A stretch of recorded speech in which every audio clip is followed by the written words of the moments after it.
Cinema ఇండస్ట్రీకి మనకి cinema industry నుంచి ఎన్టీఆర్ గారు, ఎంజీఆర్ గారు, పవన్ కళ్యాణ్ గారు ఇలా చాలామంది వచ్చారు, రాణించారు. ఇక ఫ్యూచర్లో పలానా వాళ్ళు వస్తే రాణించేటువంటి అవకాశం ఉంది, ఇలాంటి సర్వేలు కూడా ఏమైనా కండక్ట్ చేస్తారా? షూర్ అండి. అంటే మీకు తర్వాత ఇన్ డీటెయిల్ ఎక్స్ప్లెయిన్ చేస్తాను. మీరు అడిగారు కాబట్టి ఈ పాయింట్ మధ్యలో ఇంక్లూడ్ చేస్తున్నాను.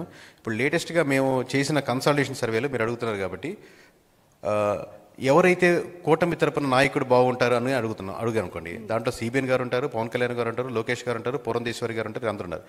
బట్ అనూహ్యంగా జూనియర్ ఎన్టీఆర్ గారికి 7% కూటమి తరపు నుంచి ఈయన నాయకుడైతే బాగుంటుందని 7% వచ్చారు ఆన్ యావరేజ్గా. ఓన్లీ కూటమి. వైఎస్ఆర్సీపీ తరపు నుంచి 11% వచ్చింది. అన్ని ఏజ్ గ్రూపుల నుంచి 11% వచ్చింది. అసలు జూనియర్ ఎన్టీఆర్ గారు ఈ మధ్య ప్రెస్ మీట్ కానీ మాట్లాడింది కానీ మీడియా కానీ పొలిటికల్ పార్టీ అసోసియేషన్ దగ్గర ఏదైనా రావడం కానీ లేదు. So any person, any section of పీపుల్కి వీల్ ట్రై టు దాంట్లో బిల్డ్ చేయడానికి ట్రై చేస్తుంటామండి. ఓకే, సో మీరు ఒక సర్ప్రైజింగ్ ఎలిమెంట్ కూడా ఈరోజు ఈ విషయంలో చెప్పారు. ఇది గ్యారంటీగా వైరల్ అయిపోతుంది, డౌటే లేదు ఇందులో. ఇక 2029లో జరగబోతున్నటువంటి ఎలక్షన్స్కి సర్వేలు ఎప్పుడు మొదలు పెడతారండి?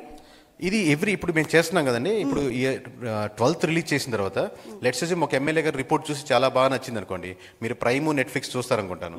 దాంట్లో సబ్స్క్రిప్షన్ తీసుకుంటారు కదా 1 yearకి అలా కంప్లీట్గా. సో దీంట్లో also they can go for subscription. నాకు ఎవ్రీ ఆల్టర్నేటివ్ మంత్కి ఈ విధంగా రిపోర్ట్ కావాలి అని వాళ్ళు they can go for subscription అండి. Okay, so it's continuous process. మీ సబ్స్క్రిప్షన్ ఉంటే ఆ నియోజకవర్గం చేస్తుంటాం, లేకపోతే మేము వేరే స్టేట్స్ కాన్సన్ట్రేట్ చేస్తుంటాం. ఇప్పుడు June 12 తర్వాత పర్చేజ్ చేసిన వాళ్ళు ఎంతమంది ఇంట్రెస్ట్ చూపించి సబ్స్క్రిప్షన్ చేస్తారో, అది 50 కావచ్చు, 100 కావచ్చు, 150 కావచ్చు, ఆ వాళ్ళకి మటుకు కంటిన్యూస్గా ఎవ్రీ ఆల్టర్నేటివ్ మంత్ ఆ రిపోర్ట్ వెళ్ళిపోతూ ఉంటుంది. ఓకే, అండ్ అలాగే ఇప్పుడు ఈ పారావీల్ చేసేటువంటి సర్వే వల్ల మనకి ఎక్కువగా డెవలప్మెంట్ జరిగేటువంటి అవకాశాలు ఉన్నాయంటారా? అసలు నా ఉద్దేశం, నేను సర్వే మీ దాకా ఫస్ట్లో ఇంట్రడక్షన్లో మీరు చెప్పినట్టు మాకు మాట కరెక్టేనండి. నేను సర్వేకి వచ్చిన ఈ విధానమే మన మధ్య మార్గం కదా సర్వే అనేది. అటు ప్రజలకి అటు నాయకులకు మధ్యలో ఉంటాం.